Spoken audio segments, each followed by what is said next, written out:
Դոնալդ Թրամփը հայտարարել է Ռուսաստանի նախագահ Վլադիմիր Պուտինը հասկանում է, որ Վաշինգտոնը զենք է վաճառում ՆԱՏՕ-ի գործընկերներին, այլ ոչ թե Ուկրաինային։ ՆԱՏՕ-ն դրա համար վճարում է ամբողջ գինը, իսկ թե հետո ինչպես է այդ զենքը բաշխվում, ես գաղափար չունեմ, գրել է ԱՄՆ նախագահը Truth Social-ում։ Սպիտակ տան ղեկավարը նաև այն կարծիքին է, որ Ռուսաստանն ու Չինաստանը իրանական հակամարտության կողմեր չեն եւ խոստացել են զենք չմատակարարել Իսլամական Հանրապետությանը։ Հակառակ դեպքում, ըստ Թրամփի, դա ծանր հետևանքներ կունենա այդ պետությունների համար։ ԱՄՆ նախագահը տեղեկացրել է, որ այժմ Թեհրանի հետ բանակցություններ են վարում։ Կարծում եմ, գործարքն ավելի ողջամիտ տարբերակ կլինի, սակայն մենք պատրաստ ենք ցանկացած սցենարի, հավելել է Թրամփը։ Իրանի արտգործնախարարը հայտարարել է չեն զիջի Վաշինգտոնի ճնշմանը եւ սպառնալիքներին։ Մենք ունենք սկզբունքային քաղաքականություն եւ կհետևենք դրան։ Իրանի ժողովրդի պաշտպանությունը եւ Հորմուզի նեղուցում մեր շահերի ապահովումն առաջնահերթություն են, մանրամասնել է Աբբաս Արաղչին։ Նրա խոսքով Իսլամական Հանրապետության դիրքերն այժմ շատ ավելի ուժեղ են, քան նախկինում։ Դիվանագետը հավելել է, որ Թեհրանը շարունակում է Ռուսաստանի եւ Չինաստանի հետ խորհրդակցությունները,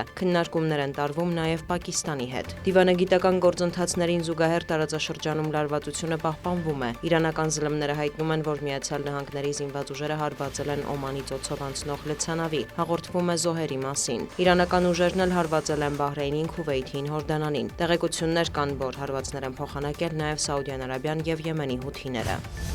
Գիշերը Ռուսաստանի երկնքում խոցվել է ուկրաինական 328 անօդաչու թռչող սարք։ Ըստ Դաշնության պաշտպանական գերատեսչության թիրախում են եղել մի շարք բնակավայրեր, այդ թվում Մոսկվան։ Բելգորոդի մարզում կան զոհեր, Ռոստովի մարզում հաղորդվում է վիրավորների մասին։ ԶԼՄ-ների տվյալով կրկին թիրախավորվել է Wildberries-ի պահեստներից մեկը, այս անգամ Եկատերինբուրգում։ Ըստ տեղական իշխանության պահեստին վնաս չի հասցվել, հրդեհվել են մոտակայքում գտնվող ավտոմեքենաներ։ Մի շարք օդանավակայանների աշխատանքը սահմանափակվել է։ Ռուսական ուժերն էլ հարվածել են Օդեսային եւ Սումիին, կան զոհեր եւ վիրավորներ։ Նաեւ վերջին օրերին արդեն երկրորդ անգամ ԱԹՍ-ը խոցվել Ռումինիայի երկնքում։ Սարքի ծագումը հայտնի չէ։ Այս ֆոնին Վոլոդիմիր Զելենսկին հայտարարել է Կիևը պատրաստ է հրադադարի եւ ցանկանում է հնարավորինս շուտ վերջ դնել պատերազմին։ Ես պատրաստ եմ գնալ օվալաձև կաբինետ եւ խաղաղության պայմանագիր ստորագրել, հավելել է Ուկրաինայի նախագահը։ Իսկ մինչ այդ Կիևը շարունակում է զարգացնել ռազմարդյունաբերությունը։ Զելենսկու խոսքով հաջորդ տարի մինչեւ 10,000 կիլոմետր հեռահարության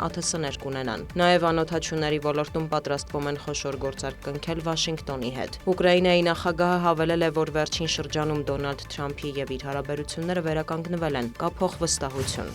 Երկրորդ օրն անընդմեջ Վրաստանում էլեկտրաէներգիայի զանգվածային անջատումներ են գրանցվել։ Գիշերը մի շարք քաղաքներ, այդ թվում Թբիլիսին, մնացել են առանց էլեկտրականության։ Երկրի ամբողջ տարածքում սահմանափակվել է մետրոյի աշխատանքը եւ գնացքների երթևեկությունը։ Խնդիրներ են եղել ջրամատակարարման հետ, սակայն պետական կառույցների տվյալով այսօրվա ընթացքում էլեկտրաէներգիայի մատակարարումը վերականգնվել է։ Ավելի վաղ վրացական ԶԼՄ-ները գրում էին, որ հոսանքազրկման պատճառը դարձել է Թուրքիայի եւ Վրաստանի էներգահամակարգը կապող բարձրավոլտ գծի վթարը։ Ֆրանսիայում եւ Իսպանիայում անտառային հրդեհների պատճառով տները լքել է ավելի քան 220,000 մարդ, կրակը չի հաջողվում տեղայնացնել։ Հուլիսի 25-ի առավոտյան Մադրիդի շրջակա տարածքներից եւ Ավիլա նահանգից տարհանվել է 60,000-ից ավելի մարդ։ Ավելի վաղ մայրաքաղաքում արտակարգ դրություն էր հայտարարվել։ Մարման աշխատանքներին ներգրավվել են նաեւ զինվորականներ։ Ֆրանսիայում բարդ իրավիճակ է հատկապես երկրի հարավ-արևմուտքում, Բորդոյի արվարձաններում։ Փարիզն օգնություն է խնդրել ԵՄ մյուս երկրներից հրդեհների դեմ պայքարելու համար։ Հրդեհաշիջման աշխատանքներին խանգարում են շոգ եղանակը եւ քամիները։ Դիանա Գասպարյան, լուրեր։